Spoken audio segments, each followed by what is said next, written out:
fact, here they provide us with education and all the basic needs, not forgetting love and care. They love us so much. As you can see, I'm now a big girl. Beatrice is one of the children who are lucky enough to live at the Lubasi home in Livingstone, Zambia. Zambia is a landlocked, impoverished country in southern Africa. It is one of the poorest and least developed nations on earth, and it has one of the world's most devastating HIV and AIDS epidemics. Sadly, in this country of 12 million people, there are more than 1 million orphans, many of whom face starvation and homelessness. The Lubasi home was founded to help just a few of these orphans make their way to a safe and nurturing environment. Lubasi home was started in October 2001 at the initiative of Mr. Anthony Ranjan, who is a Sri Lankan accountant working in Livingstone. And he got together with MC Patel, who was an Indian businessman who owned a factory in Livingstone and had some capital available which he wanted to invest in the community. And Anthony Ranjan suggested that they should open an orphanage. So they found these buildings which belonged to the Social Welfare Department but were no longer being used for their intended purpose. And the Social Welfare Department agreed we could have the buildings, but they were very dilapidated. So MC Patel put up $50,000 which renovated the buildings and built a boundary wall for security. The home employs mothers to care for the children. They work day and night to create an atmosphere of love and care. Victoria is the head mother, and she sees her work not just as a job, but as a calling from God. All the children help with washing, cooking, cleaning, and gardening, and they also make small crafts. Charity especially loves making keychains. Charity has recently come to the Lubasi home. Her father died a year after she was born, leaving her mother to care for 5 children. When the Catholic sisters found Charity, she was being carried on her mother's back because of a severe fungal infection on her feet. Charity was 12 at the time and unable to go to school. My name is Charity.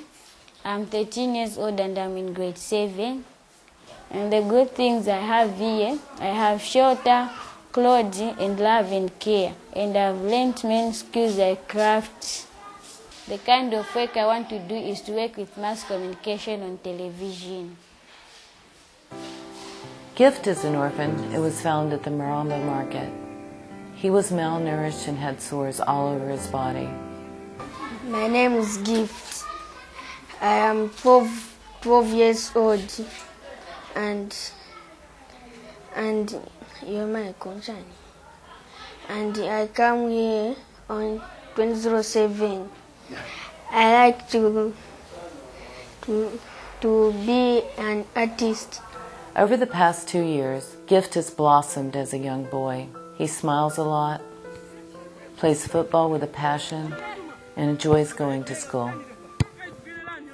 And Memory, an orphan who lived with her grandmother and arrived quiet and short-tempered, is another example of someone who has reached beyond her difficult childhood and fully embraced life at Lubasi.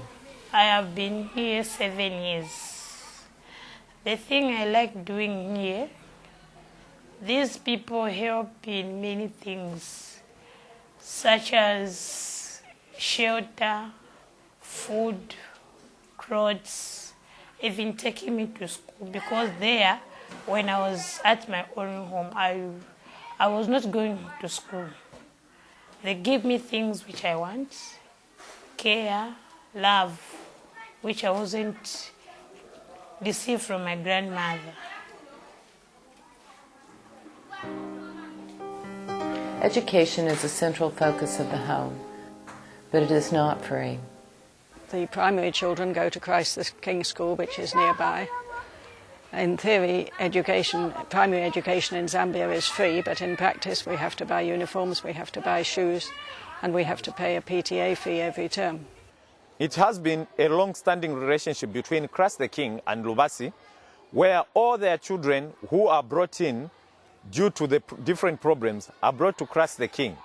And because of this relationship, Lubasi Home is able to access education for their children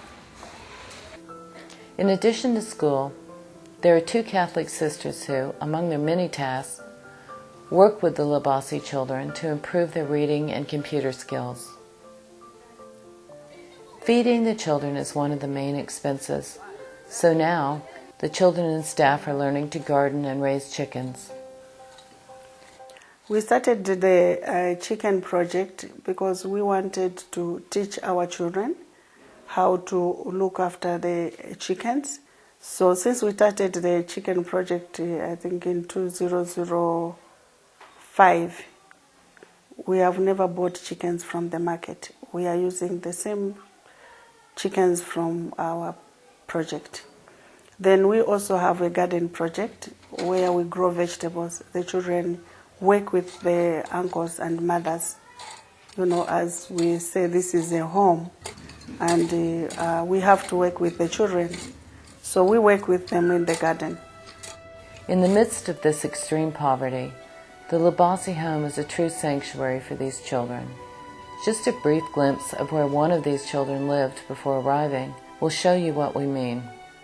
Esnat lived with her grandmother, who was struggling to provide for 6 orphan children. She did not have money for food or school, and all the children shared one small room and bed. It's understandable that Esnat is shy and quiet, but with patience and love, she will find her voice. Food, clothing, shelter, education, and love are all part of the home. And there is a spiritual presence as well. We try to help these children to grow spiritually, especially to grow in a good relationship with God. God loves them and He has not abandoned them. Through the people who are supporting them, they have to learn to see the hand of God. And it is only through that as a home they are going to be able to share and to love one another. The Lubasi home does not have any regular source of funding and depends solely on contributions from individuals such as yourself. We still need a lot of donations for running expenses every year, and we have had to limit the number of children this year because we are not sure that we can feed more. We never know from one year to the next where our running expenses are going to come from. We depend on a large number of individual donors. There is space in the home for 60 children, but sadly, it's not being used because of a lack of funds. Just $100 a month can provide a place for a new child at Lubasi. It is the opportunity for all of us to make a small but meaningful difference in the world. It is our responsibility to share in the gift of love. I came here when I was 11, and now I'm even appreciating them for keeping me and providing me everything. So I say thank you to them. Donations can be made to Lubasi by logging on to lubasihome.org, or in the United States, you can make a tax-deductible donation through Global Partners for Health, an American charity with 501c3 status, at www.spreadhealth.org. Thank you for your support.